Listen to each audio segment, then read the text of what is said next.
কিছুদিন আগে পশ্চিমবঙ্গ কলিকাতায় একজন মহিলা, যে মহিলা কি করেন, কীর্তন করেন, খুব ভালো একজন মহিলা, মানে তাদের ধর্ম ব্যাপারে জ্ঞান আছে, ধর্মগ্রন্থ ব্যাপারে জ্ঞান আছে।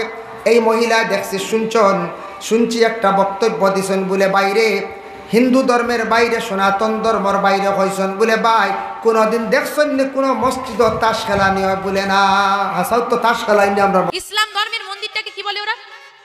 মসজিদে কোনোদিন তাস খেলতে দেখেছেন? কেউ দেখেছেন? হ্যাঁ কি না? আমাদের হিন্দু সনাতন ধর্মের কালী মায়ের মন্দির দেখুন, ভোলানাথের মন্দির দেখুন, সেখানে কি হয়? ক্লাব ঘর। মন্দিরটা ক্লাব ঘর। পবিত্রতা ভক্তিমূলক জায়গা বলে কিছু নেই। আছে?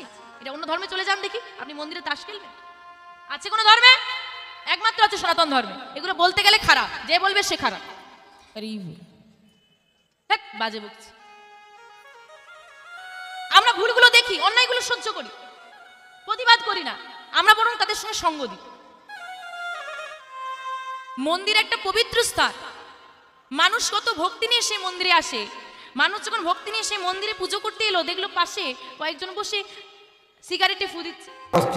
না, আমরার মসজিদও কোনোদিন তাস খেলা নাই, আমরার মসজিদও কোনোদিন মদ পান করা নাই, আমরার মসজিদের মধ্যে কোনো আড্ডা নাই। নমাজ পড়ার জন্য আমরা আসি, ইবাদতের জন্য আমরা মসজিদে নমাজ পড়িয়া চলিয়া যাই। কিন্তু আল্লাহর বান্দেগান, এইভাবে আমাদের ভারতবর্ষে সনাতন ধর্মের বিভিন্ন জায়গায় বিভিন্ন শনি মন্দির আছে, বিভিন্ন ধরনের পূজা পাঠের মহল আছে, আশপাশে দেখা যায় বিভিন্ন ধরনের খেলাধুলা করেন। আমরা কোনোদিন কমেন্ট আমরা করি না, করা তো যাই না, তবে দেখতে পাই। কিন্তু এই জিনিসগুলা বন্ধ করাটা ভালো হইল নে। যার যারি ধর্মীয় স্থান, যার যারি হেফাজত করবা, কোনো অসুবিধা নাই। আর জন্য বিশেষ করে আল্লাহর বান্দেগান মদিনাত গেলে দেখবা মসজিদে কুবা, মদিনার জমিনের মধ্যে আল্লাহ পাক রব্বুল আলামিনের হুকুম অনুযায়ী নবীজি প্রথম মক্কা থেকে হিজরত করিয়া মদিনাত যখন তশরিফ নিলা, মদিনাত গিয়া জায়গা পর্যন্ত ইয়াসরিব নামক জায়গা পৌঁছার আগ মুহূর্তে আল্লাহর রসুলে যে মসজিদ বানাইলা, প্রথমে যে জায়গায় অবস্থান করলা, এই মসজিদের নাম হইল মসজিদে কুবা। এই মসজিদে কুবা অত সুন্দর দেখার বেলা একটা মসজিদ, আশেপাশে খাজুর বাগান আছে, খাজুরের গাছ আছে। মসজিদে কুবার মধ্যে গিয়া যদি কোনো বান্দায় 2 রাকাত নমাজ পড়েন, একটা উমরা হজের সওয়াব তাদের আমল নামায় আল্লাহ দান করেন। সুবহানাল্লাহ। 4 রাকাত পড়িবা, 2 রাকাত উমরা, 2টা উমরা, 6 রাকাত পড়িবা, ইনো আপনি 3টা উমরার সওয়াব পাইবা মসজিদে কুবার। যত হারন কোনোদিন গেলে, উমরাত গেলে বা হজ গেলে, অনজ্ঞা নমাজ বেশি করে পড়ার চেষ্টা হবে। ইনু কিছু সময় দেখু দেয় না।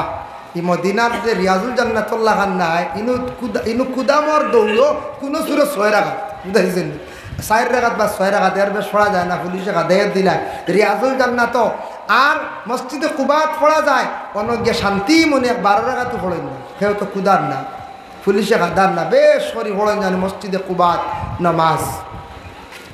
ও মসজিদে কুবার আল্লাহ আপনার তোর দোয়ায় দেখাইছেন মসজিদে কুবা। কিন্তু তার পূর্বে আমি সূরা ইখলাসের ব্যাখ্যা তফসিরে একদিন দেখলাম, মসজিদে কুবার একটা ঘটনা আসলাম। মসজিদে কুবাতে একজন ইমাম সাহেব আসলা রাসূলুল্লাহর জমানায়। সেই ইমাম সাহেব নমাজ পড়াইতে সময় খালি কুল হুয়াল্লাহ সূরা দিয়ে খালি তাই নমাজ পড়াইন। কিছু মানুষে এতরাজ করলো, ও ইমাম সাহেব আপনি খালি কুল হুয়াল্লাহ সূরা দিয়ে কোনো কারণে নমাজ পড়াইন। ইমাম সাহেব খালি কুল হুয়াল্লাহ সূরা দিয়ে নমাজ পড়ায়, মানুষের বুড়া লাগে, এটা আসাও বুড়া লাগে। খালি যদি এক সূরা দিয়ে নমাজ পড়ায় বুড়া লাগবো না? বলছে লাগবো। তে ইমাম সাহেব সাব্বিহ ইসমা আর হালা তাকা দিয়ে যদি 3 জুম্মা একলগে পড়ায়, মানুষের বুড়া আইসিব, বদলাইন মেসাব গেলে অবশ্যই বদলাইন। কারণ কি জানি এগুলো আসলে সুন্নতি কিরাত, আমরা দেশ মানুষের বুড়া লাগি যায়, তার লাগি বদলাইয়া পড়ে। তেও এক ইমাম সাহেব আগর রাখা তো কুল হুয়াল্লাহ, বাদর রাখা তো কুল হুয়াল্লাহ, মানুষের বুড়া লাগিয়া হইল তা বদলা কয়। ইমাম সাহেব আসলা কিছু গুছা আলা, কইলা তুমি তাই এত্রাজ গড্ডায় আমার লাগে, আমি আর না কইয়া তাই মসজিদ হলে গেছে। ইলা হয় না মাঝে মাঝে হয় মেসা হলার লাগি আখটা সারাই এত্রাজ করতাম না, ইমাম হলার লাগি সারাই এত্রাজ করা যাইতাম না, সারা মাথার যাইতাম না। কমিটি আছে, যে কোনো মসজিদের ইমাম কমিটি আছে, কোনো ভুল হয়েছে কমিটির খানে খানে দেন, আর কমিটি খানে খানে ইমাম সাহেবরে কইতাম মেসাব ওখান মনে হয় অসুন্দর ওলা একটা ভুল হয়ে গেছে বা এটা অসুন্দর লাগে, আপনি সংশোধন করে লাখা বা ওই যাত্রাও তো শেষ। আমরা সারাই মাতি যদি এন তো ইমাম এন সর্দার যে কোনো মসজিদর আপনারা মসজিদ লাগা গ্রামের মসজিদ যে কোনো জায়গার ইমাম সাহেব লাগে এহতেরাম রাখিয়া আদব রাখিয়া মাতিতাম, যেহেতু তাই একজন মসজিদর ইমাম, তাই লাগে সর্দার বাদশাহ, তার পিছনে আমরা একতদা করি আর নমাজ পড়িয়ার ইমামল লাগি চলতে বহুত হিসাব আউরি বেআদবিও আমরা করার যাইতাম না। কিন্তু ইমাম সাহেব যে কোনো মসজিদের ইমাম হলে যে ডিউটি করার খুব কঠিন ডিউটি, 24টা ঘন্টা প্রায় ডিউটি ঢুকি জায়গা দিন রাইতে মিলাইয়া এক জায়গার থাকা, যার কারণে খুব কঠিন ডিউটি। এর জন্য ইমাম সাহেবের লাগে আউরি এতরাজ করলেও মানুষের বুড়া লাগি যায়, ইমাম সাহেবেরও বুড়া লাগি যায়। ইমাম সাহেবকে লাগি ফালাইয়া মসজিদ সারা মসজিদে কুবার ইমাম সাহেব হল মক্তদি হল গিয়া রসুল্লাহর কাছে গিয়া বলে ইয়া রসুল্লাহ সারা মানুষ তো আমরা ভালো ইমাম সাহেব ভালো গেছি বলে এখানে বলে তার লগে আমরা এতরাজ করলাম তাই খালি কুলুল্লাহ সুরাদি নমাজ পড়ায়। এক তাই লাগাতার নমাজের মধ্যে ইমাম সাহেব খালি এক সুরা দিয়া বা 2 সুরা দিয়ে খালি নমাজ পড়াইলে বুড়া লাগে। আর কিছু মানুষের মনে হয় যেতে পারে জুমার নমাজর লাগি 26 মাহাল আতাকা, ঈদর নমাজর লাগি 26 মাহাল আতাকা, ইটা সুরা দিয়া খালি যদি কোনো ইমাম সাহেব হলে নমাজ পড়ায় মানুষের এতেকাদ হয়ে যাব, বিশ্বাস হয়ে যাব জুমার লাগি ঈদর লাগি মনে হয় ই সুরায় গুণ মনে হয় ফিক্সড মনে করবো না বলছে। এর লাগি বাহরুর রাই সেই কিতাবর মধ্যে লেখছেন ইমাম সাহেব হলে মাঝে মধ্যে কিরাতে বদলাইয়া পড়িলে এতরাজ করার যাইতা না, বলে ইমাম সাহেব সুন্নতি কিরাত তুই এখানে আপনি নমাজ পড়াইলা মাঝে মাঝে বদলাইবা বালা আওলা। বিচার দিছন রসুল্লাহ ওই মসজিদে কুবার ইমাম সাহেবরে খবর দিয়া ডাক দিয়া আনছ, ডাক দিয়া আনার লগে লগে ও ইমাম সাহেবরে কইলা ও ইমাম সাহেব তুমি খেলে মসজিদ ভালাই গেলাগে বলে আমার লাগে ওলা এতরাজ করছো না, আমি কুলবল্লা সুরা দি নমাজ পড়াইলাই বলে আচ্ছা বুঝলাম তুমি কুলবল্লা সুরাইগু খেনে খালি বেশি পড়ো।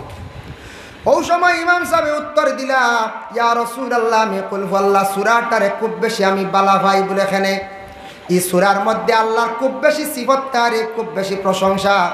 আল্লাহর রসুলে ফরমায় ও কারণে তুমি সুরাটারে মহব্বত করনি বলে আমি রাসূলুল্লাহ কইয়ার এই সুরারে যদি তুমি দিল দিয়া মহব্বত করিয়া থাকো সেই সুরায় তোমার কিয়ামতের দিন জান্নাত দাখিল করব।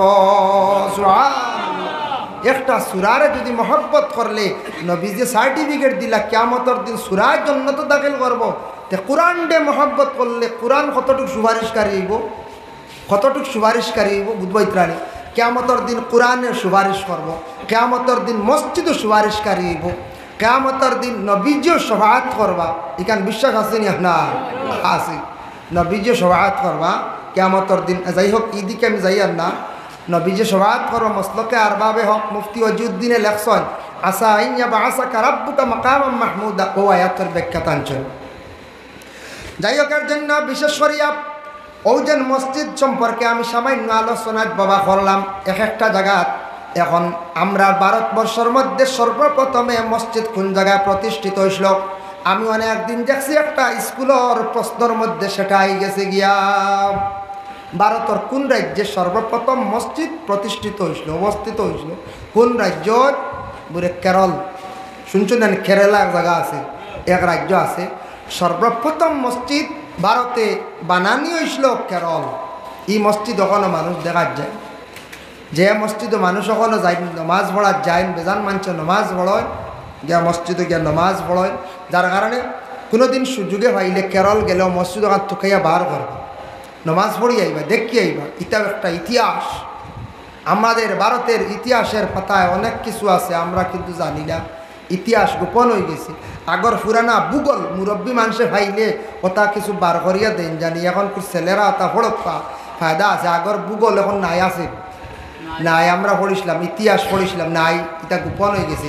দেখা যায় ওটা থাকলে পাইলে কোনো কারণে লুকাইয়া টাকো বা বস্তা তাকে যদি বার করেন জানি ভাল লাইন না জানি কত ভূগোল আসলো রে আমরাও খেয়াল করছি না। তা ইতিহাস জানলাম মানে আমার নিজের দুঃখ লাগছে দিল্লি নিজামুদ্দিন আউলিয়ার রোজার পাশে বেশ দূরে নাই সামান্য দূরে 8 কিলোমিটার বা 1 কিলোমিটার দূরে হুমায়ুন বাদশার বাড়ি। যে হুমায়ুন বাদশার বাড়ি গেলে দেখবা কোনো দিন 30 টাকা লাগে টিকিট কাটিয়া ঢুকা, আদার্স হইল গিয়া 100 টাকা লোকাল 30 টাকা।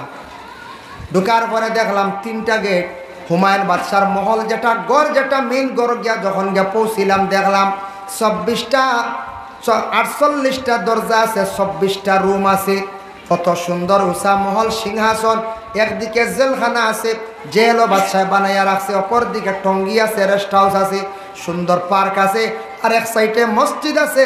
মসজিদের হেফাজত নাই, মসজিদ ঢুকিয়া জুতা ভাত দিয়া মানছে ঢুকিয়া খালি ফটো তুলডাম। হুমায়ুন বাদশাহ মসজিদও রাখছে, জেলখানাও রাখছে, টঙ্গি বানাইছে, কিন্তু দুঃখ লাগছে দেখি আজকে হুমায়ুন বাদশাহ নাই। কিন্তু যে বাদশাহ হুমায়ুন বাদশাহ শাহজাহান আসলা, এটার স্মৃতিগুলা দিল্লির জমিনে পড়িয়া রয়েছে। দিল্লির জমিনে অটাল সম্পদের অটাল জায়গা, কয়েক বিঘা জায়গা আছে, এক এক বাদশার এক একটা জায়গা এরিয়া গেলে কোনোদিন দেখি আইবে যে বাদশাহ হারে হয়। বাদশাহ কত 100 বছর আগে, 600 বছর, 500 বছর, 600 বছর, 700 বছর আগে গড় বানাইছিল যে তার তক্তা দিয়া, ওটার তক্তা আবো আছে। দোয়াই আল্লাহ, এটা তক্তা 2.5 ইঞ্চি গাড়ি, এই দরজা যেটা এটা 2.5 ইঞ্চি গাড়ি, 2 না 2-র উপরে 2.5 ইঞ্চি গাড়ির লাকড়ির তক্তা, ওটা আবো আছে। 600 বছর হয়েছে, 600-700 বছর হইব না বাদশাহ হলে এটা রাজত্ব করে গেছে, লেখাও আছে দেখছি আমরা। 650 বছর সুলতান বাদশাহ, বিভিন্ন বাদশাহগুলোর মাত আছে। এর লাগিয়া এই ভারতবর্ষ একদিন রাজা প্রজাগুলোর দেশ আসলো। ভারতবর্ষ রাজা প্রজাগুলোর দেশ চালাইছেন। আজকে সেই ভারতবর্ষ স্বাধীন দেশ, গণতন্ত্র দেশ। এই গণতন্ত্র দেশে আমরা বসবাস করিয়া আমরা ভোটাধিকার, আমরা ভোট দেওয়ার সময় বিশেষ, কিন্তু আমরা চেষ্টা করতাম দেশে যারা চালাইতরা শান্তিতে যাচ্ছে, দেশটা সুন্দরভাবে চলে, ফসাদ দাঙ্গা ঝগড়া সৃষ্টি হয় না।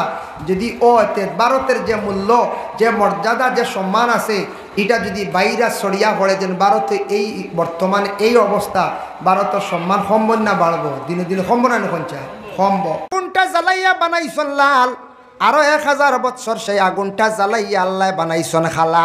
দুজখর আগুন অত খালা, অত খালা। আল্লাহর রাসূলে ফরমান, আমি সেই দুজখর আগুন আমার নিজের স্বচক্ষে আমি দেখি আইছি। রসুল্লাহ দেখছেন নানি মেরাজর রায় দুজক রসুল্লাহ দেখি আইসন, বেহেস্ত দেখি আইসন আল্লাহর রসুলে। তে রসুল্লাহ আমরা আল্লাহ খান কইতাম পারবো নি? জি না। আমরা প্লেনে বেশ গেলে মেঘর উপরে যাই ওলা না, আর খেয়েও গেছলান উপরে খেয়েও? জি না। হ্যাঁ, বর্তমান চন্দ্রযান গেছত, মহাকাশ পর্যন্ত যাওয়াত লাগছন, সব যাইতা ফাড্ডা না। খেয়েও গিয়া বড় বড় বিজ্ঞানকল পৌঁছিছন, ইলা খেয়েও ফাড়ছন নি বলে না, প্রথম আসমান ভাড়ি দিয়া উপরে গেছেন, ইলা আছে নি কোনো? জি না। আল্লাহ আমার নবীর এমন জায়গায় নিয়ে পৌঁছাইছন, 7 আসমান ফাড়ি দিছন, 7টি দরওয়াজা ফাড়ি দিয়া সিদরাতুল মুনতাহা। মুনতাহা শব্দর অর্থ হইল গিয়ে শেষ সীমা। 7 আসমানের শেষ সীমা পর্যন্ত গিয়া তাও শেষ নাই। আমার নবীর আল্লাহ পরবর্তীতে রফরফ দিয়ে আরশে আজিমের মধ্যে নিলা। আরশে আজিম তাকে আর উর্দু দেশে লা মোকান হিজাবে কিবরিয়াত পর্যন্ত আল্লাহ নিয়া তার নবীর সঙ্গে কথাবার্তা করলা। এবং আমার নবীর আল্লাহ পাক রব্বুল আলামিনে খুদ তাই নিজে দেখা দিছন, যার কারণে নবীর সঙ্গে খেয়রের তুলনা হইতে পারে না। যদিও আমরা আল্লাহ খান বাজারাট করছেন, বিবাহ করছেন, কিন্তু নবী কেউ যদি দিল দিয়া মন দিয়ে আনলেন বলে আমরা আল্লাহ খান একবারে দিল দিয়ে যদি হইলেন তে ইমান শেষ। নবী দিয়ে হইলে ইমান। আল ইমান ও তসদিকু মুহাম্মাদিন সাল্লাল্লাহু আলাইহি ওয়াসাল্লাম। নবী দিয়ে হইল গিয়া ইমান। আল্লাহ দিয়ে খালি ইমান না, আল্লাহর সবে মানে, সব জাতীয় মানুষ সৃষ্টিকর্তা স্রষ্টা একজন আসন, কিন্তু একমাত্র ইমান হইল গিয়া সঠিক ইমানদার, প্রকৃত ইমানদার হইল নবী নিয়া। নবীর যারা অনুসরণ করতে পারবা সেই ব্যক্তি হইল গিয়ে প্রকৃত মুমিন, সেই বন্ধ হইল প্রকৃত মুসলমান। এর জন্য আমরার নবী যেগুলা বর্ণনা দিছেন দুজখর আগুন খালা, এটা মহাসত্য, কোনো মিথ্যার অবকাশ নাই, এটা সত্য, যার জন্য দুজখর আগুন খালা। দ্বিতীয় নম্বর, হজরতে আবু মুসা আল আশআরী রাদিয়াল্লাহু তাআলা আনহু একজন সাহাবী। তাই নিজে বর্ণনা দিছেন, আমি আল্লাহর রসুলের সঙ্গে ছিলাম, আর অন্যান্য সাহাবায়ে কেরাম হল ছিলা। হঠাৎ শুনছেন একটা বিকট আওয়াজ। ইয়া রাসূলুল্লাহ, কিসের আওয়াজ? রাসূলুল্লাহ ফরমায়েন, ও সাহাবী হল জানিয়া রাখো, একটা আওয়াজ শুনছো যেন, সেই আওয়াজটা হলো জাহান্নামের উপর তাকিয়ে একটা পাথর ছাড়া হইছিল। সেই পাথরটা গিয়া জাহান্নামের একবারে নিচের স্থান পর্যন্ত গিয়া পৌঁছে একটা ধাক্কা লাগছে, আওয়াজ হয়েছে। কতদিন সময় লাগছে জাননি? বলে 70 বছর। অত গভীর, 70 বছরে গিয়ে সেই পাথরটা গিয়া নিচে গিয়ে পড়িয়া ধাক্কা লাগছে। সেই জায়গা ধাক্কা লাগার কারণে একটা আওয়াজ হয়েছে। ও আওয়াজটা তুমি তাই শুনছো। জাহান্নামের চওড়া কতটুক, ফাড় কতটুক, আল্লাহর রাসূলে ফরমায় একজন মানুষ যদি হাঁটিয়া যদি যায় এক সাইড থাকি অপর সাইড যাইতে 40 বছর সময় লাগবে।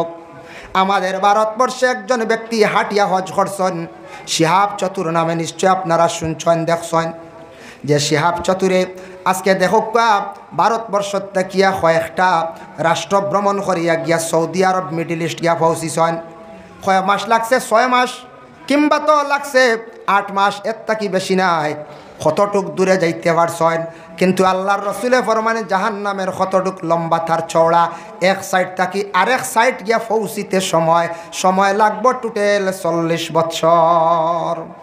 তুড়াতুড়ি ছুটন না বড় কোন যায়, কত বড় 40 বছর লাগবো এক সাইড থাকি আরেক সাইড যাইতে সময় কতটুক লম্বা সেই জাহান্নামর তার একটা পরিমাণ আল্লাহ দিছেন, রসুল্লাহ দিছেন। তার মানে অতটুক পর্যন্ত সময় লাগবে, তার ওই লাগে ফাড় কতটুক মানে লম্বা 40 বছর লাগবে এক সাইড থেকে আরেক সাইডে গিয়ে গালি পৌঁছিতে। ভাই মুসলমান, এর লাগে বিশেষ করিয়া জাহান্নামের মধ্যে কি আছে, আগুন দিয়া তো আল্লাহ পাক রব্বুল আলামিনে আগুন দে ভাতর দিয়া বাল্লার যাতে জ্বালিয়া রাখছেন। আর কিতা আছে জাহান্নামের মধ্যে, আল্লাহর রসুল সাল্লাল্লাহু আলাইহি ওয়াসাল্লাম যখন মেরাজের রাত্রিতে 5 নম্বর আসমানের মধ্যে গিয়া পৌঁছিলাম, পৌঁছার পরে রসুল্লাহ দেখছেন জাহান্নামর মালিকর নাম মালিকর কাছে গিয়া পৌঁছিছেন। জিব্রাইলে পরিচয় দিয়েছেন, ও মালিক, আজকে আমার সঙ্গে যে রইলা গিয়া আখিরি জবানার নবী, শ্রেষ্ঠ নবী আর রহমতুল্লিল আলামিন, আপনি সেই নবীর সঙ্গে কথাবার্তা করেন। ও সময় মালিকে আল্লাহর রসুলের সঙ্গে কথাবার্তা আরম্ভ করছেন। আল্লাহর রসুলে ও সময় দুজকের মালিকরে কইরা, মালিক দুজক সম্পর্কে আমার একটা অনুমান দেওছেন। দুজকের মালিকে কইলে, ইয়া রাসূলুল্লাহ, আল্লাহর যাতে 8টা নয় 7টা দুজক বানাইয়া রাখছেন, ডাইনে 3টা, বামে 3টা, মধ্যখানে একটা আছে দুজক। এটা হইল সবচাইতে বড় দুজক, হইলে এটার নাম ওয়াইল দুজক। ইয়া রাসূলুল্লাহ, সবটি যদি আপনারা যদি হয় সময় লাগবো, ওয়াইল দুজক সম্পর্কে আমি আল্লাহ পাক রব্বুল আলামিনে যেন বানাইয়া রাখছেন ওটা সম্পর্কে আপনার আমি একটা অনুমান দিয়ার। ওয়াইল দুজক যেটা বড় দুজক মাঝখানো, ওটা সম্পর্কে আমি আপনার একটা অনুমান দিয়ার। অনুমান কইতরা আপনারা কিছু আমি কইয়ার। এই ওয়াইল দুজক কতটুক বড়, মালিকে জানাইলা, ইয়া রাসূলুল্লাহ, এমন দুজক আল্লাহ বানাইয়া রাখছেন, এই দুজকের মধ্যে আল্লাহ 70,000 আগুনের শহর আল্লাহ তৈয়ার করিয়া রাখছেন। শহর বড় বড় শহর আছে নানি, ওলা 70,000 আগুনের শহর। এক একটা শহরের ভিতরে 70,000 আল্লাহ পাক রব্বুল আলামিনে আগুনের পাহাড় বানাইয়া রাখছেন। এক একটা পাহাড়ের ভিতরে আল্লাহ পাক রব্বুল আলামিনে 70,000 আল্লাহ মানে আগুনের মানে গহর বানাইয়া রাখছেন। আর এক একটা গহরের ভিতরে আল্লাহর যাতে 70,000 সন্দুক আল্লাহ আগুনের বানাইয়া রাখছেন। আর এক একটা সন্দুকের ভিতরে আল্লাহ 70,000 আল্লাহ পাক রব্বুল আলামিনের সাপ এবং বিচ্ছু তৈয়ার করিয়া রাখছেন। সাউন্ড বক্স কি তৈল খে ঘুরাইছো? ঘুরাইও না গো ভাই, দক্কা বাদে গরো খেয়েও শুনতাও না। আপনারা সাউন্ড বক্সের দাঁড় থেকে একটু সরি যায়। ও হইছে আল্লাহুম্মা সাল্লি আলা সাইয়্যিদিনা মাওলানা মুহাম্মদ ওয়া আলা আলি সাইয়্যিদিনা মাওলানা। 70,000 আগুনের শহর, এক একটা শহরের ভিতরে 70,000 আগুনের পাহাড়, এক একটা পাহাড়ের ভিতরে 70,000 আগুনের গড়, এক একটা গড়ের ভিতরে 70,000 সন্দুক, আর এক একটা সন্দুকের ভিতরে 70,000 খালি আগমান সাপ আর বিচ্ছু। এই সাপ এবং বিচ্ছু দুনিয়ার যে সাপ ওলা নি বলে যে সাপ ও তার বর্ণনা ও নমুনা, কিন্তু ইগুন ইলা থাকতা না। কিতাব লেখা দেখলাম এক একটা সাপ থাকবা বলে কিলাম যে সাপর চক্ষুর রংটা থাকবো মানে সবুজ বর্ণ, নীলর নীল আকারে, নীলওয়ালা তার চক্ষুগুলা থাকব। আর এক একটা সাপ সম্পর্কে কইসন কত বড়, হইত্রা এক একটা সাপ থাকবো বড় বড় জানোয়ারের মতো। এক একটা সাপে যদি দুনিয়ার জমিনের মধ্যে যদি সে একবার যদি মানে শ্বাস ফালায়, দুনিয়ার বৃক্ষ লতা পাতা সারা চলিয়া যাইব গিয়া। আল্লাহর রসুলে ফরমাইন, আমি যখন শুনছি মালিকের কাছ তাকিয়া, ওই সময় রসুল্লাহ সম্পূর্ণ বর্ণনা দিলা এমন এক সাপ। আল্লাহর রসুলে ফরমাইন, যে সাপে কিয়ামতের দিন দুজখের মধ্যে মানুষরে কামড়াইব, এক কামড় মারার লগে লগে 40 বৎসর পর্যন্ত বেটার শরীরে যন্ত্রণা করব। এক সাপের কামড়ের লগে 40 বৎসর পর্যন্ত তার শরীরে খালি যন্ত্রণা করব। জেলা বিষাক্ত সাপে মারলে 1 ঘন্টা 2 ঘন্টা 3 ঘন্টা আমরার যারা অসম্ভব হয় যন্ত্রণা সৃষ্টি হয়। ইঞ্জেকশন মারা সাপের বিষ যারা হয়, ঠিক তেমনিভাবে 40 বছর পর্যন্ত সাপে চুপ মারার পরে যন্ত্রণা করতে থাকবো। ওলা বিচ্ছু কামড় মারার লগে লগে 40 বছর পর্যন্ত তার শরীর খালি যন্ত্রণা করব। বিচ্ছু যেটা ওই বইটা কইত রাখিলা, বিচ্ছুটার বর্ণনা কইসন খচ্চরের মতো হইব, দুনিয়ার সামান্য ছোট বিচ্ছুর লেখান নাই। ইটা বিচ্ছু মানুষের শরীরের মধ্যে মাথার মধ্যে কামড়াইতে থাকবো। এর জন্য সাপ এবং বিচ্ছু যে দুইটা আমরার জন্য তো এই লোকে শাস্তি দেওয়ার লাগি, যার কারণে সাপ বিচ্ছু দুইটা মারতে পারবা, জায়েজ আছে। সাপ মারার সওয়াব আছে। একটা সাপ যদি মারেন আপনি, মারার লগে লগে সাপ মারলে 2 জন ফরিস্তা আজাদ করিয়া দিলাম। 2 জন ফরিস্তা আজাদ করবা, 2 জন ফরিস্তা আপনার লাগি দোয়া করবা। এর কারণে কোনো বাড়িত গরগে সাপ ঢুকি গেছো নিগা, ঢুকলে আপনি প্রথমে হইতা যদি জিন্নাত যাও গিয়া আর সাপ হইলে থাকো, জিন্নাত হইলে চকুর ফলকর লগে মিলাই যাইব আর সাপ হইলে তাকি যাইব। এর কারণে সাপরে আপনি বিসমিল্লাহ হইয়া মারক, কারণ সাপে মানুষের বেশিরভাগ কোনো সময় ক্ষতি করিলাই, বিষাক্ত জিনিস। এবং বিচ্ছু পাইলে তারে ওলা জলদি মারিয়া গাড়ো। বিচ্ছুর বিষা যেটা আছে, মানে ফুঙ্গা যেটা আছে, এটা গায়ের মধ্যে শরীরে লাগলে এটার থাকি বিভিন্ন ধরনের বড় ধরনের রোগে আক্রান্তিত হয়ে যাইতে পারেন। এর জন্য এটাও পাইলে জলদি মারিয়া গাড়ি লাইবা। যার কারণে সাপ আর বিচ্ছু দুইটা জিনিস, অন্য হাইওয়ানাতে বেহুদা মারতা না, ছাড়াই দিতা। তবে সাপ বিচ্ছু মারলে সওয়াব পাইবা, এগুন্তরে মারক কোনো অসুবিধা নাই। হযরত ইব্রাহিম খলিলুল্লাহর জিন্দেগীত তার জীবনীত পড়িয়া দেখলাম আরেকটা আছে, আরেকটা হাইওয়ান আছে যেটারে আমরা খাখলাস কই। দেখছেন খাখলাস, ইগু সম্পর্কে কিতাব লেখছেন কাসাসুল আম্বিয়াত। দেখলাম খাখলাস যেটা আছে আমরার দেশ ওখানে গিয়ে রক্ত খায়, মুঠ করে রক্ত খায় না, হ্যাঁ গলা লাল হয়ে গেছে, সারা খাই নিল না। ইগু তার মূল্য তো ওলা। ইব্রাহিম নবীর অগ্নির মধ্যে ফালানির পরে দেখো ব্যঙ্গে তার মুখর পানি দিয়া সাহায্য খসলো, সেও কইসন প্রস্রাব খসলো। বেশিরভাগ ব্যঙ্গে তার মুখর পানি, মুখ দিয়ে পানি নিয়ে দে সাহায্য খসলো। একজন নবীরে দিল দিয়া মায়া করিয়া সাহায্য খসলো। ব্যাং অগ্নিত পড়ি গেছিল, শরীরত তুষা উঠিছিল, মানে খালর মধ্যে চামড়ার মধ্যে। আল্লাহ সেই ব্যাঙ্গরে অতটুক সম্মানী বানাইছন, কইসন দেবা ব্যাং এই আর এক ধরনের ব্যাং, তুমি তাই জমিন তোমাদের রেখেও খানিও দেওয়া লাগতো না, কোনো মানুষে তোমাদের আউরি মারিয়াও ছাড়াইতো নাই। মানুষের গড় থাকবাই, গড় থাকি থাকি খাইবাই। আর ইব্রাহিম নবীরে সাহায্য করছিল ব্যাঙ্গে 1 ফুটা পানি দিয়া। আজকে এই ব্যাঙ্গর ব্যাং যেগুলো আছেন ঘরের মধ্যে কোনো মানুষে আউরি মারিয়া ছাড়ায় না, মারইনি জি না, সেও মারে না। আর গড় রাখো কইবাই তা মারিও না, ইগে নবীরে সাহায্য করছে। আর ও যেন খাকলাস যে গো অজ্ঞে বেশি আগ্নিত ফু দিছিল, ও খল্লা বাড়াইয়া, বুঝাইছেন? অজ্ঞে কিতা করছিল আরো সাহায্য করছিল ওলা, সেও কইসন ইশারা করছে, আর সেও কইসন অজ্ঞে ফু দিছিল। এর কারণে বিশেষ করিয়া ইগুর উপরে ই পরিমাণ আল্লাহর জাতর বুড়াই আইছে, লানত আইছে। যদিও সে মখলুক, তারে মারলে 1 বাড়িয়ে মারলে 100 নাকি, 2 বাড়িয়ে মারবা 50, 3 বাড়িয়ে মারবা 25, খালি কমিয়া আইব। এর লাগে ইগুরে পাইলে ওলা পারলে 1 বাড়িয়ে মারলে 100 নাকি পাইবা। ইগু মারা সওয়াব আছে। এগু মারলে হয়ে রক্ত খায় না। এটা আমরা দেশে একটা রেওয়াজ, বুঝাইছি? আমরা দেশে একটা রেওয়াজ, মানুষে কোনো সারা রক্ত খাইলার মুঠ করো নেন জি। আজ একজনে ফোন করছেন শুনিয়া বাক, আমরা মুসলমান জাতি, দুঃখ লাগে আমরা মুসলমান জাতি হইয়া অন্য ধর্মর জিনিসতে আমরা কিছু পালন করা আরম্ভ করছি। বলে কিতা? খেয়রর ছোটো ছেলে, কুলর বাচ্চা, নাবালিক বাচ্চা, 2 বছর 3 বছর 4 বছর 1 মাসের 1 দিনের বেলা বাচ্চা মরি গেছে গিয়া। মরার পরে কইতরা মা বাবাই ও বাচ্চার লাগি দোয়া করতা, এগুলো লাগি আকিকা দিতে পারছো না, ওগুর তো নাম রাখছো বা রাখতে পারছো না, নাম একটা রাখি আকিকা দিতায়। আর ও বাচ্চার দরজা বুলন্দির লাগি দোয়া করতে, আল্লাহ ও বাচ্চারে কিয়ামতের দিন আপনার আমার লাগি নাজাতের বাড়ি হইব ও বাচ্চাটা। কিন্তু ইটা তো নিষিদ্ধ নাই। এটা কোন গুড়ে মশলা দিছ আসর আর মাগরিবর মাঝখানে বুঝিন রোজা রাখা বুঝিন, রোজা বুঝে কোনোদিন কোনো কিতাবও পাইছিলানি রোজা আসর আর মাগরিবর মাঝখানে ইলা আছে নি কোনো কিতাব, কোনো আলিমে কইতে পারবানি হদিস জি না। আসর আর মাগরিবর মাঝখানে আরেক কত রোজা আছে, রোজা তো আস্তা দি হ্যাঁ। এই সময় বেটাইন তারে খাইতে দিতরা না, বেটিন তারে খাইতে দিতরা না, বুঝাইছেন নি? বরিয়াই খাইও না গো, আসর বাদে খাইও না, কিয়ামতর দিন হরুতা হইতায় না। হ্যাঁ, কিয়ামতর দিন হরুতা হইতায় না।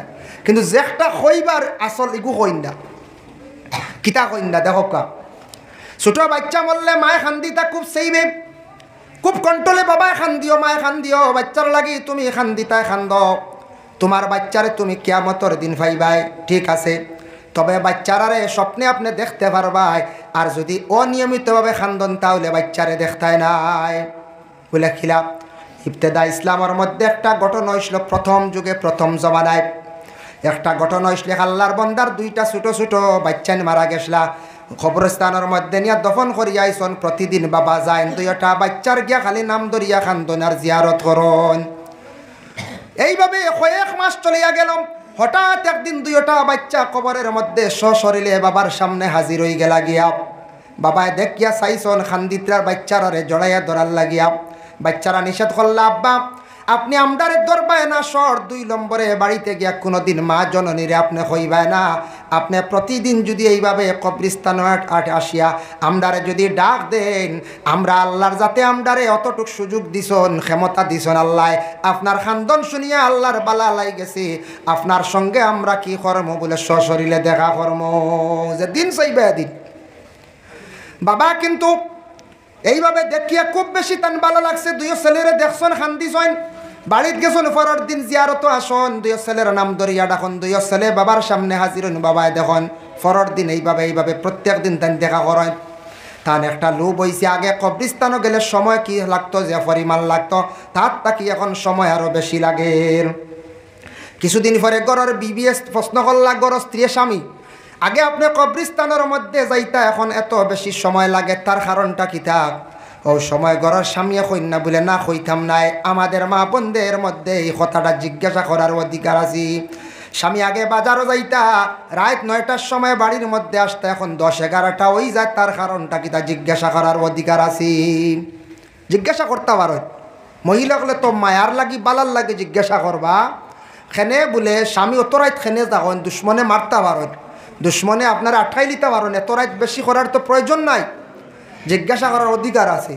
আমরা ইলা যদি কোনো স্ত্রী জিজ্ঞাসা করেন স্বামীর অত দেরি হইল কেন, গুছা করলি তাই, জি না, আমরা ইলা একগুলো থাকতে পারেন, তোমার সে কইলে প্রশ্ন করতাই, আমি যা চা খানো যাই না, ইলা যদি কইলাই, ইলা যদি সে কই, কিন্তু এটাও কিন্তু বৈধ নাই। গড় স্ত্রী জিজ্ঞাসা করার অধিকার আছে। আগে 10টায় যেটা বাড়ি, এখন রাত 1টা-2টা কই, তখন কারণটা কিতা জিজ্ঞাসা করতে পারতে। মা বোনদের এইভাবে জিজ্ঞাসা করার আদত আছে। স্বামীরে জিজ্ঞাসা করছেন, স্বামীও কিন্তু কইন না, কারণ যেহেতু সন্তানাদি নিষেধ করছেন, সন্তানাদি নিষেধ করছেন, যার কারণে বিশেষ করিয়া লাস্ট মুহূর্তে ঘরের বিবিয়া কইলা, গো স্বামী আপনার সঙ্গে আমি সারাটা জীবন চালাইয়া যাই, আর আপনার আমি স্বামী বলি আমি গণ্য করলাম, আজকে সাধারণ একটা জিনিস জানতাম চাইলাম, আপনি এখানে আমার কন্যা বুঝলাম না। সর্বশেষে বাধ্যতামূলক স্বামী কই দিলা, গো বিবি আমি কইতাম না আসলাম, তোমার কইয়ার না, কারণ শর্ত আছে। আমি আমার কবরিস্তানের মধ্যে প্রতিদিন জিয়ারত করি, আমার 2টা বাচ্চার লাগে আমি দোয়া করি, আর খান্দি তারা নাম ধরিয়া খান্দি, আমি নাম ধরিয়া ডাকতে ডাকতে খান্দিতে আল্লাহ আমার খান্দনডে কবুল করে লাইছে, ডাকা খান্ডে কবুল করে লাইছে। আল্লাহ শুধু আমার জন্য 2টা ছেলের কবরিস্তানের মধ্যে সশরীরে দেখাইছেন, আমার 2টা জাদুরে আমি সচক্ষে দেখতে পাই। সুবহানাল্লাহ। যেমনে মাই শুনছন খান্দন আরম্ভ করছেন, চকুর পানি ছাড়ছেন, 2 ফুটা জমিনের মধ্যে পড়ছে। পরের দিন স্বামী গেছেন, আবার গিয়া 2 ছেলের নাম ধরিয়া ডাক দিলাম, দেওয়ার পরে কিন্তু 2টা ছেলে কবার বাবার সামনে হাজির হইলাম। বাবা অপেক্ষা করতে করতে ডাকতে ডাকতে যাইত্রা গিয়া হঠাৎ দেখা যায় 2টা ছেলে আয়া হাজির হইছেন তারা কবরের মধ্যে। হাসি আব্বা কইয়া ডাক দিছেন, বাবা গুড়িয়া দেখুন 2টা ছেলে খুব পরেশানি আলত গিয়া কইলা, বাবা অকল খেনে আজকে এত দেরি করলাই। ও সময় 2টা ছেলে উঠিয়া কইলা, আব্বা আগে আপনারে কইসলাম মারে কোনোদিন শুনাইতাই না, যেই দিন আপনি মারে শুনাইছ মায়ে খান্দিছন, চকুর 2 ফুটা পানি মাটির মধ্যে পড়লো। জমিনের মধ্যে পড়ার কারণে আল্লাহর কুদরতে আপনি এবং আমরার মধ্যে আল্লাহ 2টা বড় বড় সমুদ্র তৈয়ার করিয়া দিলাইছে। আমরা 2 ভাইয়ে সমুদ্র সাঁতার কাটিয়ে আসতে দেরি হয়েছে বাবা, যার কারণে বড় হেরান হইয়া আপনার সঙ্গে আজকে দেখা করলাম। এর জন্য বিশেষ করিয়া 2 ফুটা চকুর পানি পড়ার কারণে বাবা এবং আওলাদর মধ্যে আল্লাহ বহুত ফয়সালা ধরাই দিছে। এর লাগি আমি এক কিতাবের মধ্যে দেখছি মানুষ মারা যাবার পরে খান্দিতা চকুর পানি কাপড়ের মধ্যে মুছক কেউ যদি চকুর পানি যদি আউরি যদি ফালায় মাটির মধ্যে পড়ে জানিয়া রাখবা ই খান্দনে আপনার ফায়দা হইতো না। বাবা মারা গেছেন, বাবারও আপনি দেখতে পাইতা নাই, মা মারা গেছেন, আওলাদ মারা গেছেন, স্বপ্নে দেখতে পাইতা নাই। খান্দিতেওয়ালা বাটে খান্দিতা যাতে আপনার চকুর পানি মাটিত পড়ে না, আউরি বেজাগাত পড়ে না। যার জন্য বিশেষ করে আল্লাহর বন্দেগান ছোট বাচ্চা মারা গেলে নাম রাখো, আকিকা দেও, তার লাগি দোয়া করো। আসর আর মাগরিবের দরমিয়ানও যেন খাওয়া নিষিদ্ধ, এটা আমার জানা মতো কোনো কোরআন কিতাবে নাই। কোনো কিতাব হইলে বদ আকিদা, কুফরি আকিদা কথা আই গেছে গিয়া আমরা।